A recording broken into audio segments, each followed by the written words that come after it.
하나님의 아들이 인간의 모습을 입고 땅에 오셨다. 오신 목적이 뭘까? 올바로 알아야 되죠. 올바로 아는 것이 그 영생이다. 주님 말씀하시잖아요. 영생은 이것이니 사람들에게 유일하신 참 하나님의 아버지와 그가 보내신 예수 그리스도를 아는 것이 영생이다. 그러면 하나님께서 왜 하나밖에 없는 아들 독생자를 인간의 모습으로 꼭 보내셔야 했나? 우리는 구약을 읽으면서 선지자들 통해서 확실하게 자기 아들을 보내실 것을 계시하셨어요. 갑자기 보내신 게 아니에요. 모세 때부터 한 씨를 분명히 보낸다. 영원한 생명의 씨앗을 분명히 보낸다라고 출애굽할 때 모세에게 확실히 밝히셨잖아요. 그 이후로도 보세요. 그 이후로도 계속해서 한 씨에 대해서 설명하고 있잖아요. 근데 선지자 이사야로부터는 아주 구체적으로 메시아가 오면 그분은 이런 행하신다. 확실하게 설명하고 있잖아요. 메시아 그가 오시면 소경의 눈을 뜨고 벙어리가 말을 하고 앉은 바 일어서고 죽은 자가 살아나고 누가 그런 일이 어디 있어요? 구약에 그런 일이 어디 있습니까?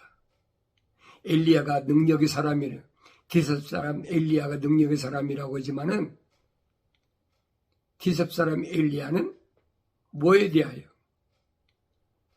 북이스라엘이 우상의 도시, 우상의 국가가 되니까 그거에 대하여 들고 일어났잖아요. 내가 기도하지 않으면 앞으로 하늘에서 우로가 없다. 비가 오지 않는다는 얘기. 그렇지 엘리야가 언제 병자를 고치고 뭐 했습니까? 기적은 행했죠. 사르밧 과부 집에 가서 비가 올 때까지 밀가루가 끊어지지 않는다. 그렇지만은 사람을 통해서 어떤 기적은 나타난 적이 없거든요. 그러니까 이런 내용들을 우리가 올바로 차라리 선지자 이사야를 통해서 하나님의 아들 그가 오시면 메시아가 오시면 이래 되니까 올바로 알라고 분명히 이스라엘 백성이 계시했잖아요. 그래도 믿질 않아. 왜 하나님 말씀을 안 읽어? 맨 어려서부터 미슈나이나 탈무드 같은 이상하게 위조된 조작된 변개시킨 그런 문서들만 엄청나게 많이 만들어가지고 그것만 공부시키는 거예요. 그 이해가 되겠습니까? 이해가 안 되지요. 공부 많이 했던 니고데모 같은 사람도 와서 엉뚱한 소리 하잖아요. 그러니 그들 가운데 하나님 거룩한 사랑의 호흡이 들어간 사람이 있겠느냐는 거예요. 그들이 몰려와서 주님을 시험하려고 이렇게도 찔러보고 저렇게도 찔러보고 얼마나 바리새인들하고 서기관들이 와서 벨짓거리 다 합니까? 성경이 그랬어요. 시험하기 위하여. 그 시험 누가 했어요? 요단강가에서 침례받으실 때 하늘에서부터 비둘기 같은 성령이 임하시면서 이는 내 사랑하는 아들이요 내 기뻐하는 자라고 분명히 침례원을 통해서 증거됐잖아요. 그렇게 인증되고 나니까 광야 가서 40일을 금식하신 거예요. 왜 40일인가 여러분 아셔야 될 거 아니에요. 왜 40일이? 하루가 1년씩 40년의 상징의 그게. 이스라엘 백성이 40년 동안 광야를 통과했잖아요. 이 히브리서에 같이 말씀하고 있잖아요. 히브리서 뭐라고 그럽니까? 완악한 마음을 가지고 있기 때문에 중보자께서 뭘 주셨어요? 율법, 계명, 그리고 상막을 주셨다라고 분명히 설명해 주고 있잖아요. 근데 깨닫지 못해. 왜 하나님 말씀을 제대로 읽질 않고 자기들 멋대로요, 자기들. 오늘날도 똑같아요. 어떻게 하면 하나님 말씀을 위조하고 하나님 말씀 변개시켜가지고 사람들의 마음을 어떻게 감성을 자극해가지고 구덩이, 자기들이 파는 구덩이에 빠질까, 철학이라 과학이라는 구덩이에 발 빠질까, 새 잡을 때 금 묻힌 것처럼 어떻게 하면 거기에 걸리게 할까. 전부 그거밖에 없어요. 하늘 아래는 그거밖에 없어요. 여러분 아셔야 돼요. 그래서 성경은 하나님 말씀은 순수하다. 잡동사니까 자꾸 섞이면 안 보이고 안 들리니까 순수한 하나님 말씀을 완악한 마음을 가지 말고 목을 곱게 하지 말고 순수해라. 주님도 말씀하시잖아요. 수고하고 무거운 짐진 자들아 다 내게로 오라. 내가 너희 혼을 쉬게 하리라. 약속하셨잖아요. 너희 몸뚱이를 쉬게 한다는 얘기 아니에요. 너희 인생의 고달픔을 쉬게 한다는 얘기 아니에요. 네 가정이 대대로 물러오는 혈통적인 저주를 내가 물리쳐준다는 말씀이 아니에요. 네 혼을 쉬게 하겠다. 그게 뭐예요? 껍데기 아니잖아요. 네 혼을 쉬게 해줄 테니까 나한테 와서 배워라.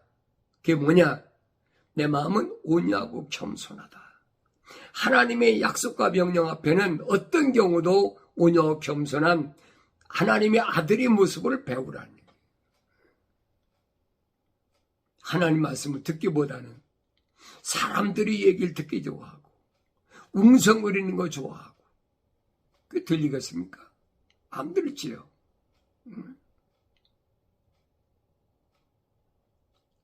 그러니까 사도 바울이 기록된 서신이나 베드로가 기록된 베드로 전후서나 사도 요한을 통해서 기록된 요한 1, 2, 3서나 여러분 읽어보세요. 성령 안 받고는 깨달아지질 않는 거예요. 성령 받아야 만약 성령 안 받은 사람이 깨달았다면 하나님 거짓말쟁이 만드는 거예요. 하나님 말씀하시잖아요. 나의 책망을 듣고 돌이키라. 그러면 내가 내 영을 부어서 내 말들을 알게 하겠다 하셨는데 책망도 안 받고 돌이키지도 않아서 성령도 안 받았는데 하나님 말씀을 알아들었다? 그럼 하나님 거짓말쟁이든지 아니 그 사람이 거짓말 둘 중 하나는 거짓말쟁이잖아요. 그럼 생각해보세요. 창조주 하나님이 피조물이 거짓말하시겠습니까? 뭐 때문에? 그렇잖아요. 사도 바울이 말하잖아요. 왜 그들이 거짓말하고 다른 예수, 다른 영을 가지고 하느냐? 노략질하려고. 교묘하게 탈취하고 노략질하려고. 당해도 몰라요. 왜? 그 안에 하나님의 거룩한 사랑의 호흡이 안 들어갔으니까 모르는 거예요. 세상에 스펙 자랑해가지고 뭘 이득을 보겠습니까? 세상에서 부귀 영화를 누리고 뭘 얻겠습니까? 성경 읽어보세요. 성경은 오직 한 가지예요. 영생, 영원한 생명. 창세기 1장에서 분명히 말씀하셨잖아요. 창세기 1장, 2장, 3장을 여러분 성령 받고 읽어보시라고요. 첫사람 아담이 왜 하나님의 거룩한 동산에서 쫓겨났을까? 여러분 결심 맞고 안 들으세요? 왜 쫓겨났을까? 그것만 되새김질해 봐도 답이 나오잖아요. 아무나 답을 찾을 수가 있나요? 왜 명철이 없어? 깨닫질 못해. 많이 깨닫는다면 그 뭔가 잘못된 거지. 하나님 분명히 흙으로 사람을 빚으시고 그 코에다가 하나님의 거룩한 사랑의 호흡을 후 불어넣었다. 숨을 불어넣었다.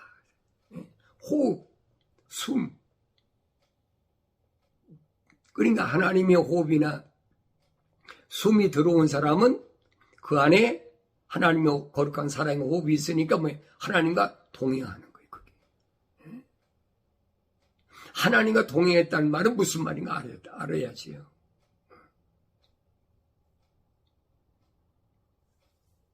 그래서 하나님께서는 그 사람을 어디까지 우리의 모습들을 닮은 거지. 형상은 단소예요. A living soul. 하나의 살아있는 혼.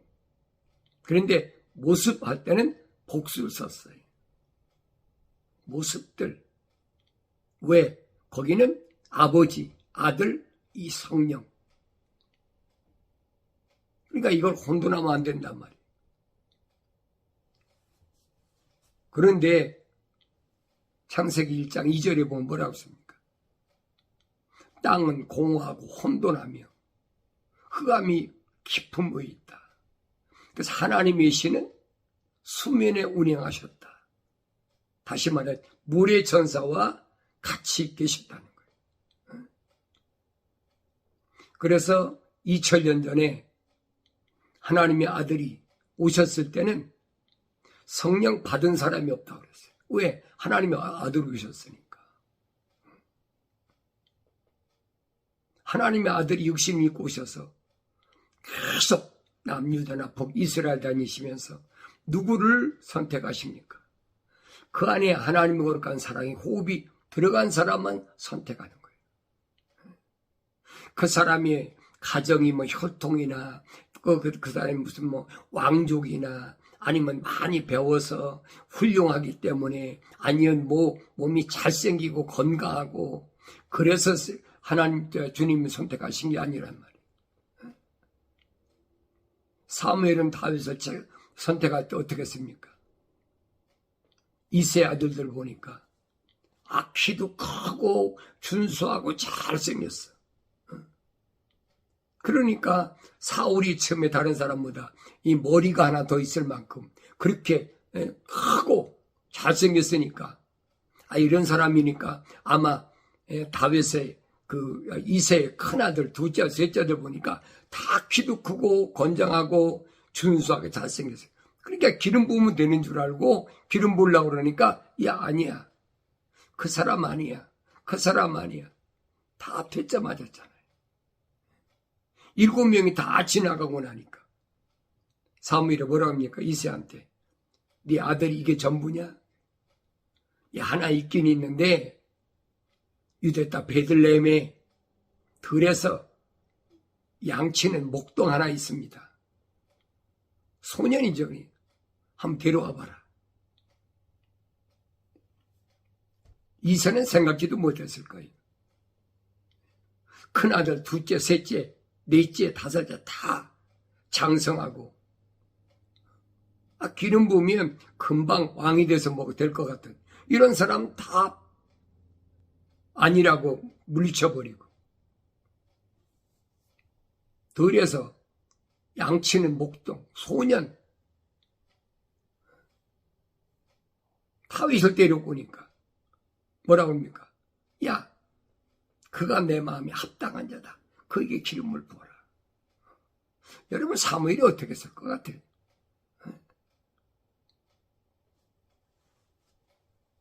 우리는 이런 말씀을 자꾸 되새김질하면서 하나님이 누굴 원하시나?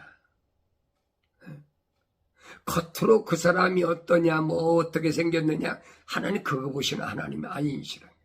그래서 성경은 뭐냐? 하나님은 외모를 보시는 분이 아니다.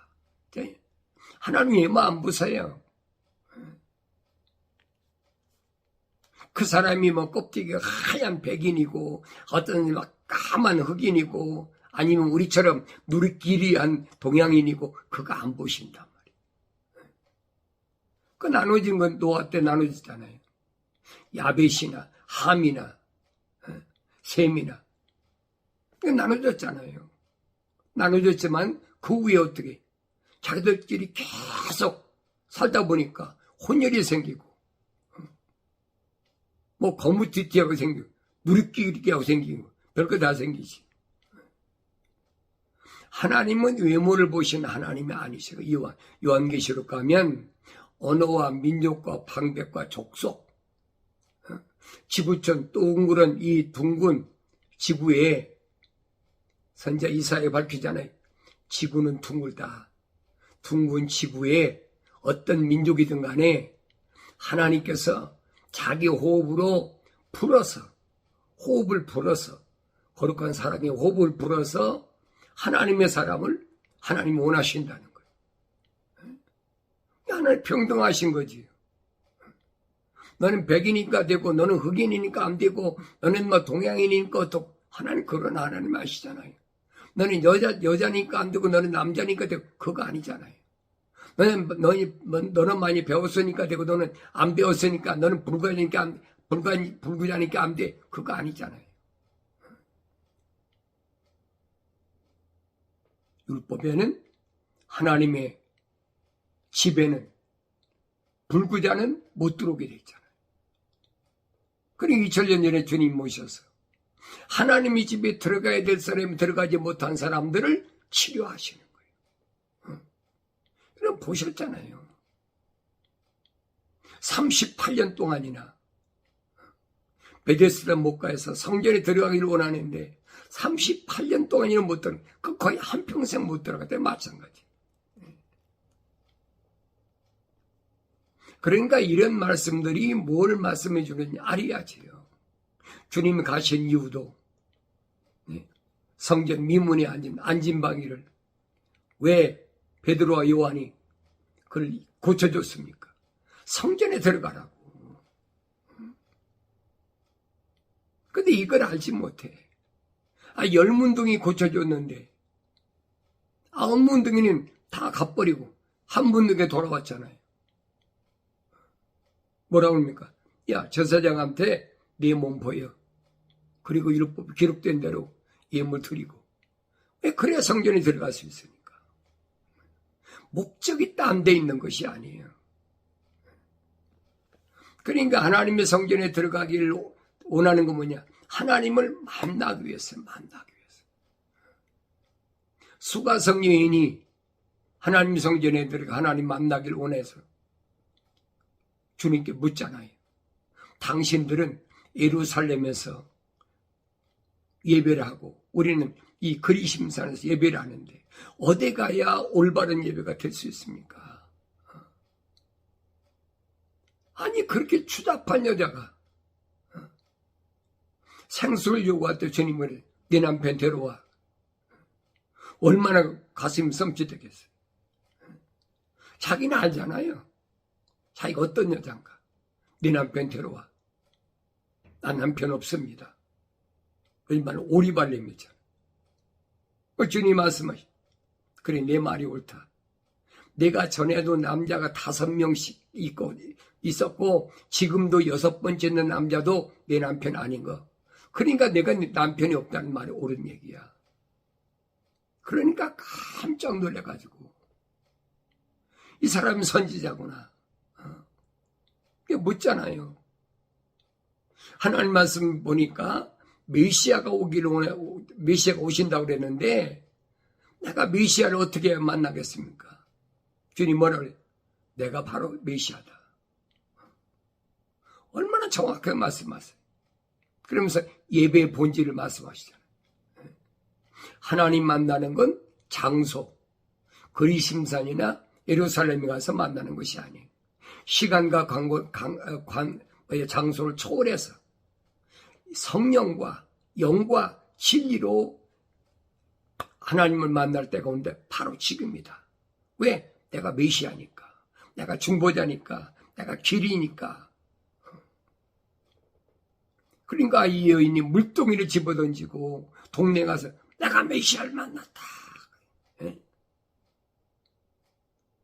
그게 복음 전도자, 여러분. 과거가 문제가 아니에요, 과거가. 부활하신 예수님과 만났냐, 못 만났냐. 여러분, 과거의 사울을 보세요. 그 사람이 사도가 될 수 있겠나? 자신이 그러잖아요. 나는 맨 끝에 제일 나중된 자. 나는 사도라 부르기도 부끄러운 사람이다. 내가 예루살렘에서 부르심을 받은 교회를 얼마나 핍박했는데. 사도행전 보세요.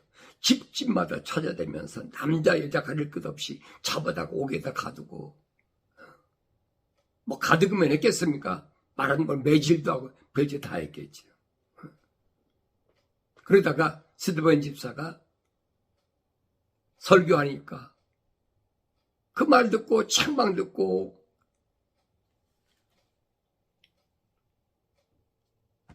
자기 옷을 찢고 회개하는 것이 아니라, 선자는 그랬잖아요. 네 겉옷을 찢지 말고 내 마음을 찢으라고 그랬잖아요, 분명히. 그런데 이를 부득부득 깔면서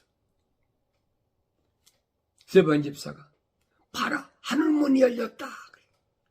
이게 미친 거지. 그치? 제정신이.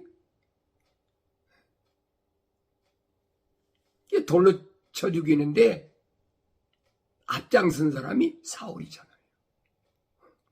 사울의 과거를 보라고요. 그가 미완성됐을 때 그 안에 하나님의 사랑이 호흡이 들어갔는데 미완성됐을 때 그가 어떤 일을 했는지 보라고요. 그런 일만 했겠습니까? 그래서 사도 바울은 그러잖아요. 나는 사도라 부르기도, 부름받기, 인정받기도 부끄러운 사람이다. 그러나 그 내가 만삭되지 못했던 자와 같은 나, 미완성됐을 때 하나님의 거룩한 사랑이 호흡으로 조성됐는데 완성되지 못했을 때, 그때 자기 모습이라는 거예요. 그런 자기를 자비하신 하나님께서 시리아 다마스커스, 예루살렘에 핍박받던 부르심을 받은 교회들이 다 뿔뿔이 헤어졌잖아요. 아시아 일대로. 이게 도망간 거예요. 그게 하루 이틀이 아니에요, 여러분. 수십 년 동안 이루어진 사건이 수십 년 동안. 사도행전은 간단히 글로 되어 있으니까 금방 뭐가 된 것 같지만은 성경 보라고요. 수십 년 동안 핍박을 통해, 핍박 때문에 다 도망간 거예요. 시리아 쪽으로. 시리아의 수도가 다마스커스예요. 다마스커스의 유대인들 부르심 받은 교회들을 잡아서 다시 예루살렘으로 끌어오려고. 그때 부활하신 예수님이 사오라 사오라 부르시는 거예요. 그냥 부르신다고 사울이 듣겠습니까? 안 듣지요. 그러니까 하늘에서 찬빛이, 강한 빛이 내리치니까 눈이 멀어버린 거예요. 죄두시나이까? 앞이 안 보이니까. 그렇게 안 하면 사울이라는 사람이 거꾸로 지겠습니까? 하나님이 아시죠? 주님이 아시지 모르시겠습니까? 죄두시나이까? 나는 내가 핍박하는 예수다. 내가 왜 날 핍박해? 부르심을 받은 교회, 집집마다 다니면서 남자나 여자 잡아가둔 거, 그 교회인데, 그 사람 핍박한 게 뭐냐? 나를 핍박한 거라니까.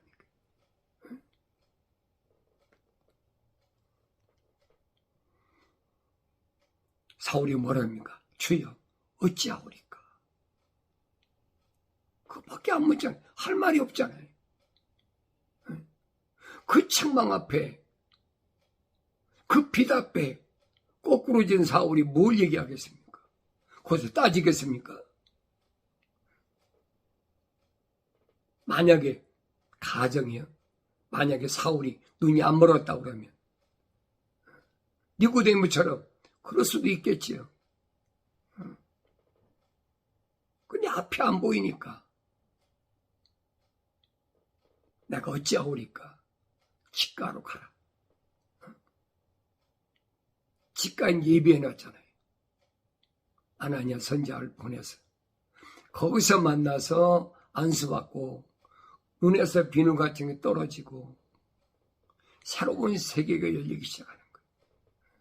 성령 받고 사도.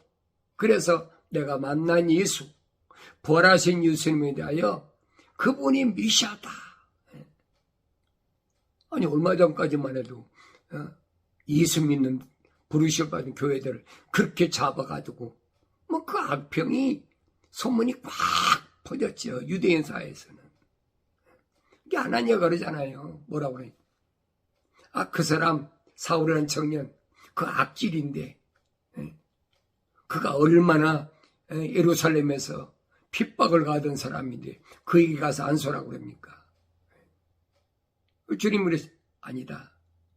그는 내가 이방을 위해서 이방인에게 복음 전함을 위해서 내가 예비한 그릇이다. 순종하고서 사울의 머리에 안수하니까 눈에서 비누가 떨어지고 눈이 떠졌지요. 성령 받아가지고 즉시로 버려. 예수가 메시아다. 전하잖아요. 누가 믿겠어요? 이미 소문이 꽉 퍼졌는데 믿겠습니까? 그래서 이 사울이 바울로 바뀌잖아요. 비포 크라이스트. 부활한 예수님을 만나기 전과 만나기 이후로 바뀌잖아요. 그게 사울과 바울이. 그래서 그 바울이 되고 나서 그 신의 산에 가서 하나님께서 모세에게 주셨던 말씀이 도대체 무언가? 신의 산에 가서 3년 동안은 자기가 하나님 말씀을 독하겠다고 하잖아요. 지금도 마찬가지예요, 여러분. 다른 사람한테 성경 공부한다고 되는 것이 아니에요. 하나님 거룩한 사랑의 오브로 조성된 사람은 내가 읽어야 돼. 내 아들아. 하나님 부르시잖아요. 2000년 전이나 지금이나 똑같아요. 그 음성을 들을 수 있어야 된다. 하나님께서 부르시는 그 음성을 들으시고 너희는 주의 책을 찾아서 자세히 읽어라. 이것들은 하나도 부족한 것이나 빠진 것이 없고 자기 짝이 없는 것이 없다. 이는 하나님이 명하셨고 하나님 영이 모으셨다. 예수님께서 광야에서 마귀 시험 받으실 때 뭐라고 그랬습니까? 마귀를 물리칠 때 뭐라고 그래요? 사람이 떡으로만 사는 것이 아니라 하나님의 입에서 나오는 말씀으로 사는 것이다. 모세를 통하여 말씀하신 그 말 그대로 하나님 말씀을 통해서 마귀를 쫓아버리잖아요. 지금도 똑같아요. 하나님 약속은 이거야. 하나님 명령은 이거야. 그럼 마귀는 꼼짝 못하는 거예요. 사도 야고보가 그러잖아요. 한 분 하나님이 계신 것은 마귀가 제일 떤다는 거예요. 제일 큰 무기지요. 좌우에 날쌘 검, 약속과 명령이란 말이에요. 내 숨은 골수 관절까지 다 쪼개가지고 완전히 새롭게 치료하시는 거예요. 그걸 가서 born again, 거듭난다는 얘기예요. 내가 하나님 말씀을 올바로 깨닫고 하나님의 약속의 말씀대로 하나님의 아들로서의 거룩한 삶을 세상에서 잃어버리지 않고 살기 위해서는 사도 바울을 통해서 명령하신 대로 하나님의 전신갑옷을 입어라. 전신갑옷. 머리에는 구원의 툭을 쓰고 가슴에는 의의 흉배를 붙이고 허리에는 진리 띠를 띠고 발에는 화평의 복음의 신발을 신고 한 손에는 믿음의 방패, 한 손에는 좌의 날쌘 검, 하나님의 말씀을 가지라는 거예요. 그럼 어떤 악한 것이 와도 넉넉히 이긴다는 겁니다. 골리앗 같은 것이 와도 넉넉히 이길 수 있다는 거예요. 이 약속의 말씀을 올바로 깨달으시면 이제부터 날마다 말씀과 기도로 거룩하셔서 책망으로 듣고 돌이키셔서 성령 받아서 승리의 기쁨이 있는 복된 삶을 살아가길 바랍니다.